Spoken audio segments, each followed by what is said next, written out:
Bobby Fischer, one of the undisputed greatest chess players of all time. However, he harbored some deep, dark thoughts and wasn't afraid to make them known.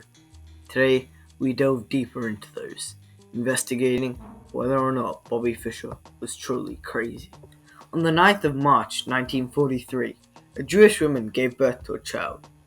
Although officially Gerhard Fischer was named the father of this child, it has then been theorized that it was famous Hungarian physician Paul Nemenyi. The woman decided to name her child Robert Fischer, also called Bobby. Bobby didn't have many friends, or even do much at all.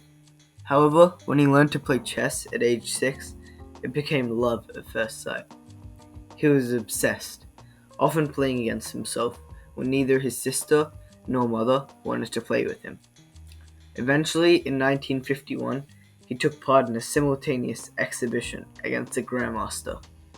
Fischer held strong, however eventually lost, but his strong performance piqued the interest of chess master Carmine Negro.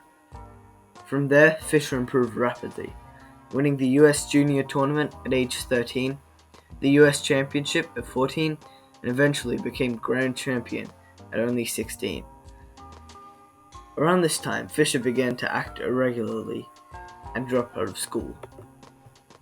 Fischer was always a bit of an oddball. He never had many friends, and when he was taken to a brothel at age 19, he allegedly said chess is better. His ego was fragile, with one of his highest insecurities being that he dropped out of school at 16.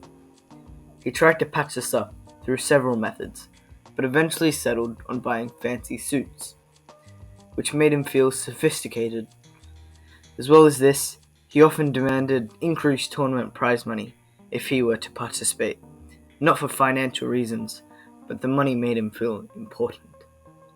At age 19, Fischer publicly expressed his hatred for Jews, saying they take the class out of chess. His anti-Semitic sentiment would only grow from here.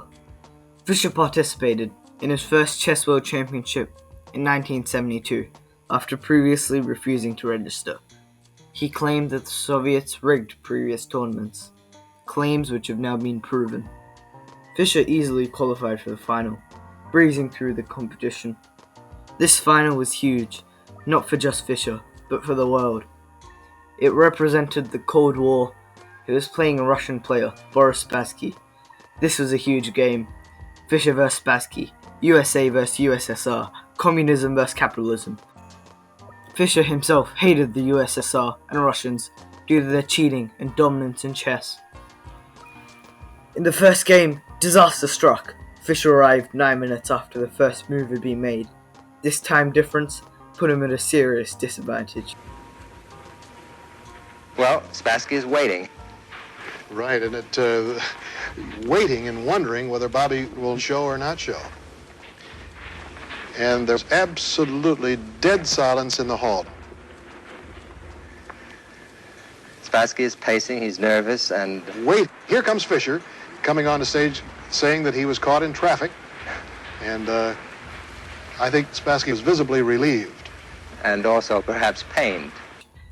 This wasn't helped when he miscalculated on move 29 and eventually lost all hope and resigned on move 56. Fischer claimed the cameras had put him off, saying he could hear them, blaming the loss on them.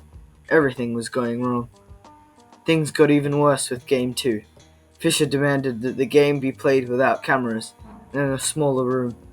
These demands were rejected, and Spassky was given a win. However, Game 3 was to be played after Spassky agreed to play it in a room with no spectators, in a show of good sportsmanship. Fischer proceeded to win this game, and overall the first 6.5 out of the first 8 games in this smaller environment. Spassky got his last win in Game 11, with the final result being 12.5 to 8.5, and a dominant showing from Fischer. This signaled not just a win for Fischer, but a win for the US.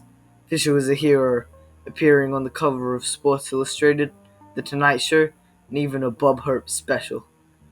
However, this would prove to be Fischer's last competitive game for about 20 years, as he demanded changes to the system of the Chess World Championship.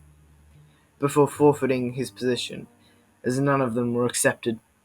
He was rarely seen and became a mysterious figure. His next and last public chess match was played against Spassky in a rematch of the World Championship match in '72. However, the first problems for Fischer arose before it even started. The match was to be played in Montenegro, a part of Yugoslavia. However, Yugoslavia was under a UN sanction in 1992 when this rematch was played. The conditions were simple. If Fischer played, he would not be allowed to return to the US, and there would be a warrant for his arrest.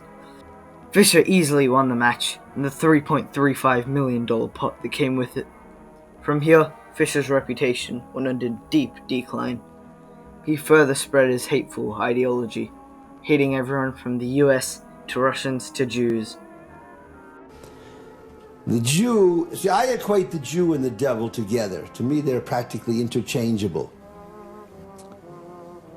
And I think the Catholic Church did also. I think the entire concept of the devil is based on the Jews. On a Filipino radio show, he praised 9/11 due to it harming the US government. What goes around comes around. They're getting it back finally. All right. Praise God, and hallelujah. This is a wonderful day. Fuck the United States. Cry, you crybabies. Whine, you bastards. Now your time is coming. All right. The end of his life was rather sad, rambling on radio and saying as many controversial statements as he possibly could. He eventually died in Reykjavik at age 64 due to kidney failure. Fischer's story tells us many things. It shows us the relationship between mental health and sport, with rampant speculation that he had developed a mental illness, such as schizophrenia. It shows us how sports and politics are intricately intertwined, and important sports matches can be important politically. His legacy has certainly been a lasting one, as many still idolize him to this day. Fischer lived an extreme life and was truly an insane genius.